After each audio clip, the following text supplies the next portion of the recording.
All right. Hi, APUSH people. It is Wednesday. I kind of hope to get this lecture done today, but I might have to do it in two parts. So that means you can listen to it in two parts. Oh, God, my hair's kind of crazy. Sorry. So we're going to try to finish it up. And I should say I am going to finish this. I'm going to put it all on today, and even if it takes me doing two recordings of 30 minutes, which I hope not, but I want to get it done today. And then you can listen to it today or Wednesday and Thursday. And then we're going to quiz on Friday. So Friday, you're going to have a test about all of these topics. So please make sure again that you're looking at that. Really quickly, even though this should be in the announcements, please make sure you're always starting on our homepage and not looking on the calendar.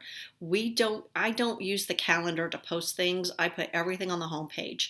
So again, if you're listening to this and it's Wednesday, April 22nd. If you haven't listened to an announcement every single e-learning day, you need to go back to the announcements and you need to always start on our home page.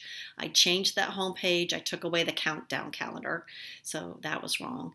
And I changed it to activity stream. So you should see two things happening on that page: announcements, which you should be looking at every single day, and the assignments.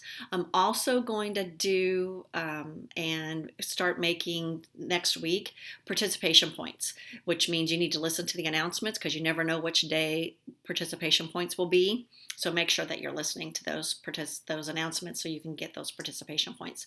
So we are ready to finish up our content that we need for our AP exam and the DBQ. So our test on Friday won't be stimulus. It'll be a quiz like we normally take in class so that we can get content. And that, again, will be what we need to make sure that we're working on. So I think I remember where we're at. I think I've just wasted like 2 whole minutes talking about nothing. Sorry about that. I believe we're on page 12. That's where I'm going to start, page 12. And the top says Great Depression. And I might have already done this, so bear with me if I've already done it. That page 12 just is a lot of numbers and a lot of stats. And it's not necessary to know any of them. It's important, I think, only to really look at, see unemployment reach 25% of the population, which is tremendous. It's an incredible amount. We get freaked out at like 7 or 8%. And I think Sullivan County, before our pandemic, our unemployment was around maybe like 10%, and that was like the worst in the state of Indiana. So we freak out at 10%. This was 25%, and that 25% again typically includes just men, right? We're not even really including women. You got a whole lot of stats there. Please, on page 12, if I didn't do this, it's starting to sound familiar. You put a big box around F, because that, again, is one of the difficulties of depressions, is that it's depressed financially, but it also leads to great sense of depression for people.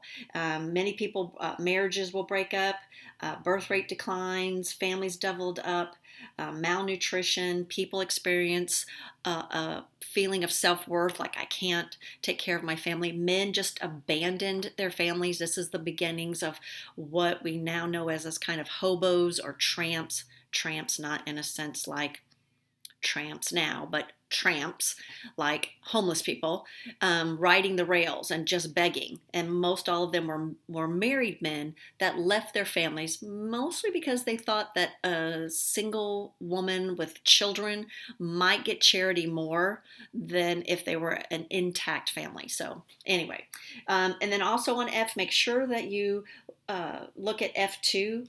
Hobos lived in makeshift shacks called Hoovervilles, and that name might pop up. A Hooverville is, again, this transient lifestyle, and again, the key word of that is Hoover. All of this is being blamed on President Hoover.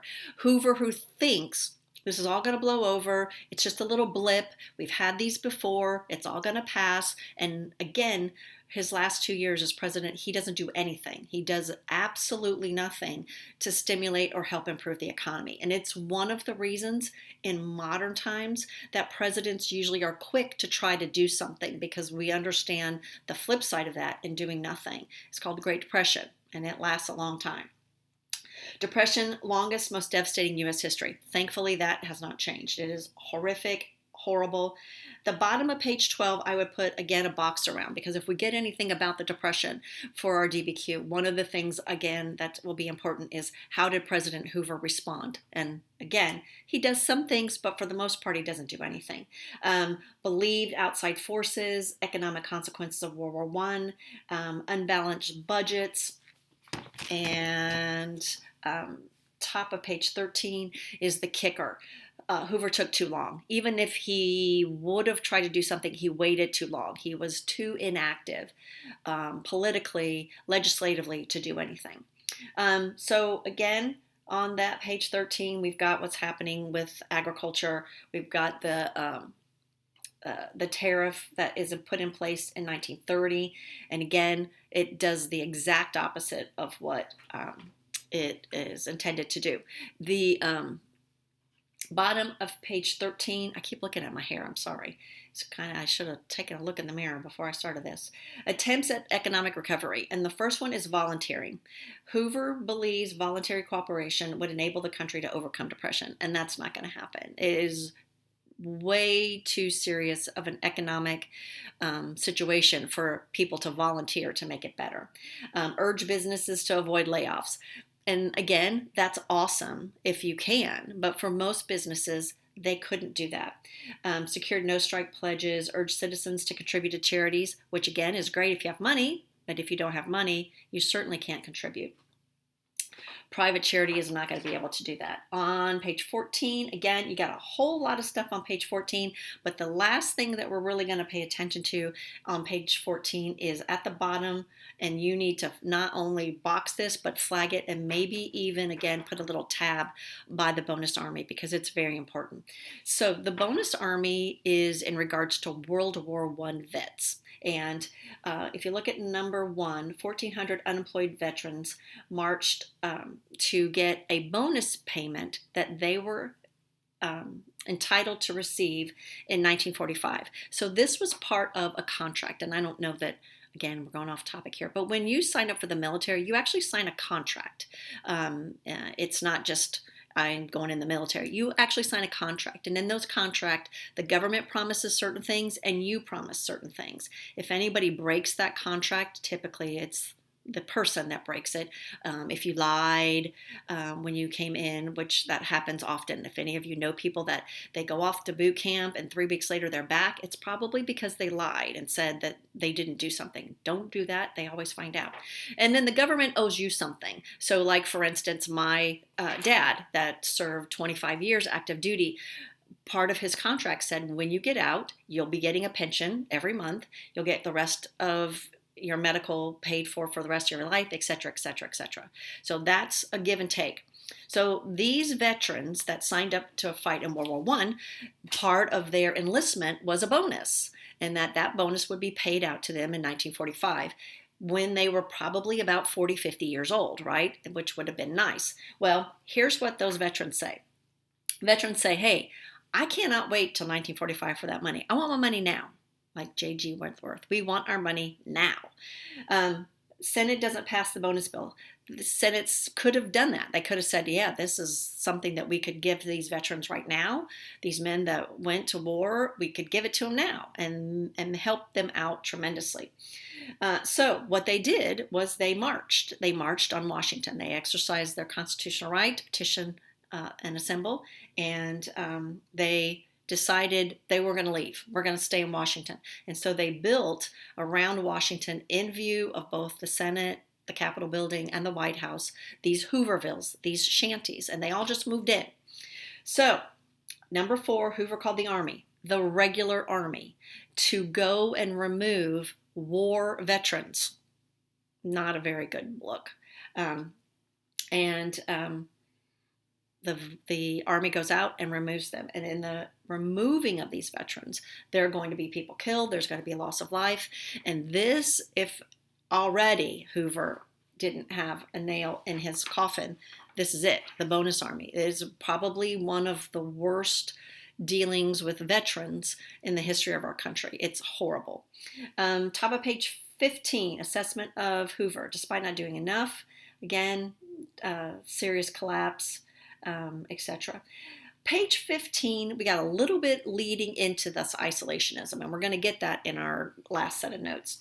You can look at this Japanese attack in 1931. This is again where the United States takes a lot of blame from the global world about World War II because we did not do anything. We sat and we isolated ourselves. We're not stopping the ramp up of the Japanese Empire.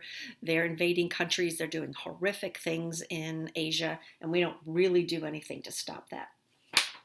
So that ends that. Oh, sorry about that. So now we're going to move on to the next set of notes titled The New Deal. Now, we're not going to spend a lot of time looking at the individual things. I know these notes are really thick, but a lot of them are the individual agencies, and I'm not going to spend any time going over all of those in depth. So hopefully we move through this fairly quickly. One on the first page is FDR, Franklin Delano Roosevelt. And you know, I always talk about top 5 presidents, and definitely, without a doubt, top 5 president, FDR is part of that. He does more to change the executive office of the president than virtually any other president. Abraham Lincoln, everybody included. Probably the only one that you could say is George Washington because he was first. But Franklin Delano Roosevelt was an exceptional president. He geared the country through 2 crises, Great Depression and World War II, and they were back to back with no. He did that as a man with polio. He was crippled. He had no use of his legs, and for the most part, the American public had absolutely no idea that he suffered with polio. He couldn't walk on his own, and he was confined to a wheelchair, which was held under wraps by journalists. Journalists knew that he couldn't walk, never published. I think I remember saying something to my granny, who adored FDR, about him having polio and not being able to walk. And I'm going to use my granny's words because these are politically incorrect terms from old people. Well, he wasn't a cripple. Well, yeah, he was, Granny. He couldn't walk. No, he wasn't a cripple. He wasn't a cripple. And that's the crux. In 1930, the United States could have never had a president that was deemed cripple, because that connected with cripple as in a less than. So that is, again, some of the positive and negative with FDR, right? People take a lot of umbrage with him not being real about that he couldn't walk. But again, I always have hope that we've approached history where it was at the time period. In 1930, if he would have been in a wheelchair, he would have never in a million years been elected president. So we got the background. He comes from a very wealthy family. He had easy access into government. Look at A4, struck by polio in 1921 and confined to a wheelchair for the rest of his life. He was not able to walk ever, and no one said anything. It was really, when it comes out, like this startling revelation to most Americans that he couldn't walk. He was also drank a lot, smoked a lot, constant, which is why he and Winston Churchill were really such good friends. Depression programs for unemployed, dubbed a traitor to his class by the rich. He really did look out for the entire population of the United States, spoke frequently, politically suave, and he was a great orator. And then I would put to the side the other reason that FDR was such a great president is because he had such an awesome wife.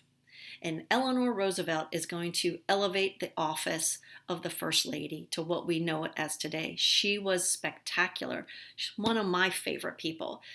She's absolutely spectacular. And the people love her. And sometimes you'll get these autobiographies of Eleanor that say a lot of people were electing her as well as her husband. She's a niece of Teddy Roosevelt. Her last name was Roosevelt. She didn't have to change her name. She becomes the conscience of the New Deal, and most active First Lady in American history. Still, to this day, nobody beats her. Nobody even comes close. Nobody comes close. She's awesome. So 1932, Roosevelt's elected. He's a Democratic candidate. I pledge myself to a new deal. And this is what we're talking about, a new deal. We're starting over. This stuff didn't work. We got to fix it. And so he's vague, not really sure what's going to happen. But if you look on page 2C, Roosevelt defeats Hoover 472 to 92. The other thing that I want you to star by number on page 2C is this is the switch of African Americans. African Americans up to this point had been reliably voting for the Republican Party, the party of Lincoln, the party that freed the slaves. No longer. FDR, African American, flip-flops, and now they vote Democrat. And for the most part, that traditionally has held true for when we talk about generalizations, which are always not a good thing. We'll shift to the African American population, will shift to the Democrats. What happens is we got a 20th Amendment that's going to change the term to January 20th. So that's when instead of March, that's neither here nor there. That's not a big deal. And then 1933, we appeal the prohibition. It's important to note that in 1932, or in 1933, I guess, or 1932, when FDR is elected, he's drinking. And we saw prohibition. He's drinking. Affects the Great Depression by 1932. 25 to 33% unemployment, 25% banks failed, 25% farmers lose their farms, business failed, loss of self-worth. We are in dire, dire straits. So what is the New Deal? And this picture is really important, and it's probably really the only big picture thing that you need to know about the New Deal. The 3 R's. Relief, short term, we got to get you money. Recovery, we got to fix. And then reform. We got to, recovery is getting better, and then reform, we got to fix. All these things that happened that created this situation that caused the Great Depression need to be fixed. And for the most part, this is how America becomes the America that we really know. So, on page 3, New Deal, his inaugural address. And remember, I don't ask, or the AP College Board doesn't ask you to remember many speeches. A couple. Farewell speech from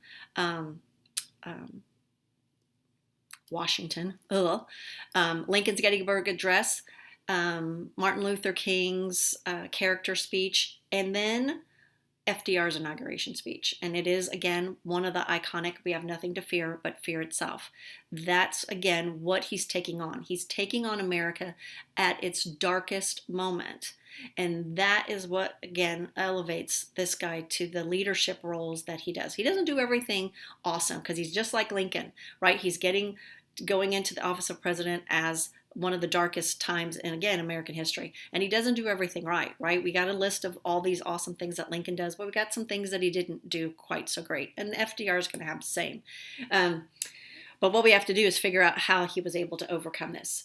One of the important things, again, for FDR is he does something for the first time to a first woman cabinet member in 1932, which, again, is very impressive. I'm sorry, 1933, which is very impressive. And he doesn't just give her a backhanded role. She's the Secretary of Labor in a time period when there's almost 33% unemployment. This is Frances Perkins. And again, she is a phenomenal, highly regarded person. And again, should tell you something already about FDR. Like, he's willing to put a woman in 1933 on his cabinet. And it's going to be a long time before we get another woman. I'm just going to tell you that. We also get this thing that now we measure all presidents by, the first 100 days. So what does a president do in the first 100 days? This is not anything that has ever been done. It's not anything that is required. But now we benchmark every president by their first 100 days. So FDR, doesn't really have a plan. I don't really have a plan, but I need to figure out what's going to work. And so this first 100 days comes down to, again, the R's: relief, recovery, and reform. We got short range goals. Get us some recovery. Get us some money in our pockets. Get us some things that we can buy food, pay our rent. Long term, we need a permanent recovery. We need to fix this thing so that it doesn't ever happen again. And so, again, he's going to start off with all these things. The one thing I'm going to really go into depth about on with the New Deal is on page number 4, banking crisis. So banks were going under. We've talked about, I don't know if that ever shows up when it just goes in the sleep mode. We've talked about banks for quite some time here, and how banks could go under and people could create banks without any kind of security. This will be one of the things that causes the Great Depression, is no banking regulation. And so that's the first thing FDR is going to do. He is going to say banks are closed. And on C2, banking holiday between March 6th and March 10th. Every bank in the United States had to close. Everybody closed. That's a banking holiday, March 6th through March 10th. During those 4 days, you banks have to get your books in order. You have to prove that you're solvent. And what that means is, I got more money in here than I owe, that I'm a solvent bank, that I can actively work as a bank. So he does it for 2 reasons. One, to give people faith in the banking system, and 2, so that banks can figure stuff out. And on March 11th, you could only open your bank if your bank was solvent. And that, again, is important. We're not going to talk about number 3, taking it off the gold market. That's too in-depth. Banking, at the bottom of page 4, emergency banking relief gave the Treasury power to open sound banks after 10 days. So after 10 days, if your bank was solvent, you could open up your bank. And that, again, restores bank. And then, top of page 5, please put a box or underline or highlight fireside chats. FDR is going to be the first real president to use modern media to reach out to the public, and he calls them fireside chats. This is a radio. We don't have TV yet. And what he does is he comes on the radio and he talks, and he gives people updates on what's happening. Again, reassured Americans that it's safer to put the money back in the banks than under your mattresses. And again, I am sure every one of you has family members that have a story about when an older relative died and finding money all over their house. My granny had money hidden everywhere in her house, everywhere. And these are people of depression that live through these bank crises. But FDR is saying, you got to put your money back in the banks. You have to do that. And so the American people have to trust this president. And so how do you trust him? He comes into your living room once a week on these fireside chats, talking with you like a normal person. And again, that's important. Page 5, we get the SEC, again, designed for public fraud in the stock market, which is, again, essentially where this thing begins, with the stock market. And FDR says, we got to fix that. We got to fix that stock market thing so it doesn't collapse again.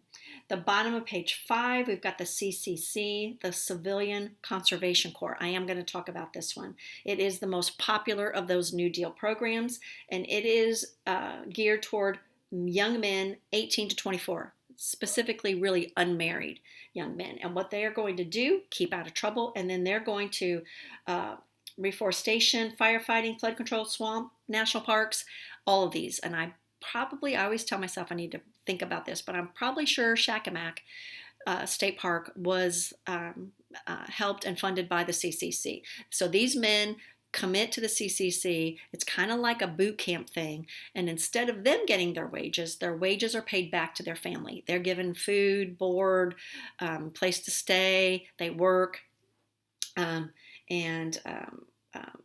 Most of the monthly payment went to the family.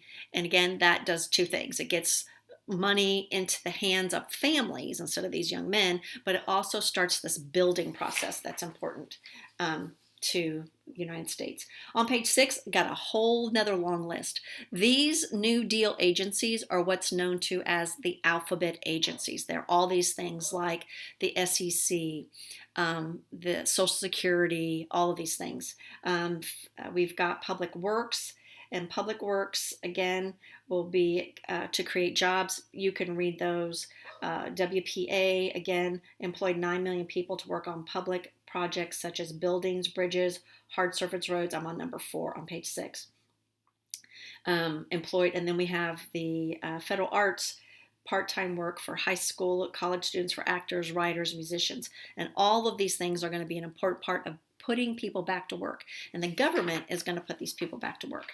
On top of page 7, we got the agricultural adjustment, and that's where we begin to see things like farm subsidies. We've got the Federal Farm Loan Act on page 7. And then at the bottom of page 7, we have the Dust Bowl. And so we need to kind of take a little sidetrack. Where am I at on time? Okay, with the Dust Bowl. Dust Bowl is going to occur, and it's going to begin in the late 20s, early 30s. And the Dust Bowl occurs as a result of bad farming practices, right? Remember, part of when we move west, one of the things that opened up the west, or the interior part of our country, was the plows that were able to dig deep into that sod. Well, the reason that sod was there and so deep was to hold that topsoil when those winds come sweeping down the plain, like in Oklahoma. It's a song from the play Oklahoma. And that sod was there to hold the topsoil. So when farming practices started in the 1890s of removing that sod and plowing, like regular plowing for farms, it changed the topography of that area and then allowed the topsoil to blow away. So generation after generation removed the topsoil, and in essence, it just became a dust bowl. Nothing would grow there anymore. Topsoil wouldn't hold down to the ground, and farmers were without the ability to farm. And so that's why we say farmers were hit first with the Great Depression. And so what happens is these people in that interior part of the United States, Oklahoma, Nebraska, Kansas, Iowa, where that Dust Bowl is, they start moving west. And at the bottom of page 7, this is the Grapes of Wrath. Again, if you're looking for things to do, that is an excellent book to read. And it's one of the few books that translates excellent as a movie, Grapes of Wrath. It's a fantastic movie. It encompasses a lot of the stuff that we're talking about. So those of you that like watching old movies, it's a great movie. Henry Fonda, fantastic. Or those of you that like to read The Grapes of Wrath, it's a thin little book. It's over 100 years old, so you should be able to get it for free. Oh, I don't think it's over 100 years old, but you should be able to find it fairly simply online. And I don't know if you read that. I think you guys read, you read Gatsby, not.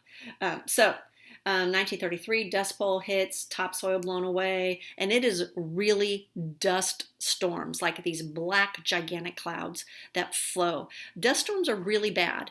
When I lived in Lubbock, Texas, which is the panhandle of Texas, in junior high, much like the old junior high used to sit, in the open field, and those kids walked to the high school for art and music. We did the same when I was in junior high. We walked about as far to the high school for our PE classes and such. And we would have dust storms where we weren't allowed to leave the building. We also had, when I first moved to that school, it was so weird to me, but the buses had the ability to pull right up to the main doors, so we didn't have to walk out into the dust storms. These dust storms were ferocious. Like, if you've never been in one, you can't understand a dust storm being bad that you can't even see. So that's what's happening. At the bottom of page 7, there's the Grapes of Wrath. On page 8, the REA, all of us in this area have greatly benefited by the REA, the Rural Electrification Administration. That's why we have wind energy, and that's why we have REMC as a result of that, loans and WPA power to build in rural areas. And again, it's an important part of changing. That's the how do we recover, how do we reform, and one of the ways to do that is to make sure people have all access. Then we have page 8, just this giant big thing about the national industrial recovery, and this again will be this whole thing. The only thing I want to draw your attention to is 1A and then that lowercase. FDR and advisors believe the nation economy had reached its growth limit and that laissez-faire was damaging. So this will be a switch of laissez-faire. This whole 1920s hands off of government, we realize now that that's not going to work. Government has to intervene in the economy when it's in the best interest of the people of the United States. And this is what FDR is going to do. And this will be B, where we'll get things that now are normal to us. At the time, highly controversial, right? A maximum hours of work. Like, there's a maximum hours. Minimum wage. Minimum wage is first going to be established under FDR. Production quotas, we won't look at all that. And then Section 7A, workers granted the right to organize and bargain. This is the beginning of the acceptance of unions, that unions aren't automatically tied to communism and socialism and etc. So you can look at the NRA, which doesn't mean guns, it means the National Recovery. Make sure you take a look at that. Page 9, the Wagner Act. And fair labor standards, again, setting up wages, hours, and all that stuff. I do want to draw attention to the Tennessee Valley Authority, the TVA. That's a really important thing. Again, it's a public corporation. TVA still exists. If you've ever been to Tennessee and you drive around and around and pass the Tennessee River 800 times, if you've done anything on any lake in Tennessee, and a little bit into Kentucky, it is by the importance of the TVA that all of that occurred. Intended to reform the power monopoly of utility companies by building hydroelectric power in the Tennessee Valley and employing lots of people. Tennessee TVA employed hundreds of thousands of people in that part of rural America. Again, this is where we'll start to hit hits on FDR. Please look at 5. The only reason I'm mentioning it. Criticized by many as socialist due to government control of public utilities. And that, again, will be where we start to knock down FDR. Page 10, we have housing reforms. And then on the middle of page 10, Social Security. One of the most far-reaching laws ever to pass in Congress to this day. Social Security, 1935. And this, again, will be Social Security benefits that we know that get taken out of your paycheck if you get a paycheck. That's your lovely friend FICA, F-I-C-A. Provided federal state unemployment, old age pensions, financed by payroll tax. The bottom of page 10, the Indian Reorganization Act, again, working with Indians to reorganize, get rid of those horrible laws that Indians were living under. And top of page 10, so this is what we're going to get to. Effects of the first New Deal, because we got one. We know FDR is going to be elected 4 times. 4 times. That's how much these people loved President Roosevelt. 4 times. The economy improved, but it's not going to recover until after 1935. GNP rose, manufacturing salary roses, farm income doubles, money supply. Unemployment's going to drop from 25 to 20%. Still not a great place. So that's what's happening. Critics. This is, again, where we need to focus. The American Liberty League. Hate FDR. Again, wealthy Republicans don't want to see all these new things that I got to pay my people a certain wage. Who are you to say that? They will spend all of their time working to overthrow FDR. Father Charles Coughlin was, again, the beginning of a New Deal supporter, but he will be coming out as he's a priest, called Roosevelt a liar for not nationalizing banks, and then he's very anti-Semitic and a fascist. And then our big guy at the bottom is one of the most outlandish characters that you could not really believe was real, but he is. He is Senator Huey Long. His name is Kingfish. He's from the great state of Louisiana. And he has this idea of share the wealth. Now, it's become really popular again, this idea that everyone should just get a generated income. In the richest country in the whole wide world, everybody should just get an income. It's something, again, that a lot of progressives have been talking about. Huey Long was already talking about it in the 1930s. Program promised to make every man a king by supplying every family with $5,000. $5,000 you're just going to get. How are you going to get it? Because we're going to get it from rich people. And we're going to get it from rich people by their inheritance taxes. And that's, again, it is a very popular thing, especially in rural America. He is governor of Louisiana, raised taxes. He controls Louisiana politics, and he will be assassinated in 1935. There's a lot of great movies about Huey Long. He's a really interesting person, bigger, larger than life. The top of page 12, Dr. Francis Townsend, who is a guy, organized 5 million supporters for his old age revolving pension, guaranteed senior citizens $200 a month, again, funded by sales tax. We got a second New Deal that's going on, 1936 elections, New Democratic. Please, on page 12, put a box around 1936 because that's another real change in politics in the United States. New Democratic Party includes a lot of people now. Blacks, unions, intellectuals will join on because of the way that FDR's reforming city machines, and the South. That, again, is particular. Republicans can't get anything going. Roosevelt at the bottom of page 12, 523 to 2. That, my friend, is called an electoral college landslide. That, my friend, is the largest one in the history of the United States. 523 to 2. I wouldn't have wanted to be Mr. Landon and get only 2 votes. Now, the other part of FDR, and this, again, we're going to spend our last 10 minutes of this one because this is going to go long, on FDR and the Supreme Court. This is where FDR gets a whole lot of black check marks against his name. A whole lot. I don't know if you can hear my dog barking in the background. I put her outside so she wouldn't bother me, and now she's standing at the door barking. I'm not a bad pet owner. She goes out at 5:30 or whatever to have her bone. Oh my gosh, it's almost 7. She has been out there a long time. I'm sorry, Scout. I didn't realize it was that late. I put her out to have her bone because she eats her bone outside. Sorry, I am a bad pet owner. All right. I'll bring her in a second. So, Roosevelt and the Supreme Court. This is the bad check marks. This is something that you need to tag in your notes, because if we get anything about the Great Depression, it will probably be something about positive and negatives. To what extent was the Great Depression or the New Deal positive, negative? These are going to be your negative things, right? So we got a lot of Supreme Court cases. You can look at that. Schnechter versus U.S. NRA is unconstitutional. His national recovery, it's not constitutional. You can't do that. Gets it back. Butler versus U.S. Federal government cannot tax businesses. And so those put really bad stampers on some of his recovery reforms. So what does FDR do? This is what you put the big box around. FDR says, all right, I got to deal with all, remember 1920s, all those Republican presidents put a lot of Supreme Court justices, 4, very conservative. And so they're going to be there for a long time. So FDR says, okay, fine. There's nothing in the Constitution that says how many Supreme Court justices should be on the Supreme Court. So I'm going to add some new ones.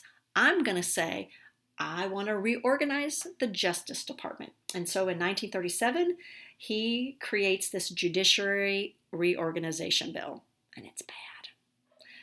Attempt by FDR to remove old conservative judges by imposing a retirement for justice 70 years older. And if they refuse to step down, he can put them back in. And that's bad. Critics accuse him of being a dictator and what it's called is court packing. And at that, we still don't like when things are tampered with the Supreme Court. So again, that's a bad thing. He is, ironically, going to get 9 appointments because he's there forever. So he will get to do that, but that's one of the bad things for him as far as looking at positive and negatives of FDR.